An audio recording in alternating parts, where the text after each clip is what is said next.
Good evening, Sir Bib. Maganda ba yung Quantum Emperor MT5? So, tingnan natin sa MQL5. Ito ay Forex Trading EA. Tingnan natin yung records kung maganda ba. So, check natin ang Quantum Emperor MT5 dito sa MQL5. At mahal pala yung EA na ito. Ito ay Expert Advisor. Nagkakalaga ito ng 1,599.99 US dollar. So, magkano kaya yun? Nasa siguro mga 80K. Ganon. So, para malaman natin kung maganda ba ito, worth it bang bilhin, tingnan natin yung live signal. Ang live signal, ito yung result ng Forex trading account na ginamitan ng Quantum Emperor AA. So, ito nag-profit ng 43%, yung drawdown ay 12.8%. Okay? So, makita natin dito yung equity niya, $2,000. Nag-profit na siya ng, dito sa kabila. 481 US dollar, yan na yung mga na-withdraw niya. So, importante, tingnan natin sa baba kung magkano yung kinikita every month.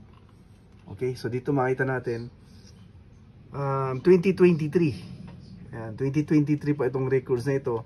So, nag-start mag-trade August, kumita ng 15%, September 6%, October 4%, 11%, December walang trade. So parang 4 na buwan lang nag-profit ng 42.7%. So ibig sabihin magandang EA, profitable siya. At ang ganda ng profit, nag-average ng halos 10% every month. Okay? So ang baba pa ng drawdown nasa 12.8. Pero yun nga lang, masyado pang kunti pa lang yung records niya. 4 months pa lang nagtitrade. Meron din siyang ibang account na ginamitan ng Quantum EA. Ayan, may 30%, may 82%, may 51%. Ayan. So, wala pa siyang record na umabot ng mga 2 years, 3 years.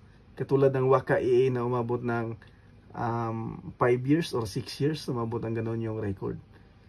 So, maganda itong EA, maganda yung profit, pero kunti pa lang yung record niya.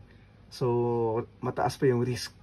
Wala pang solid na track record na talagang profitable siya at umabot na ng ilang taon.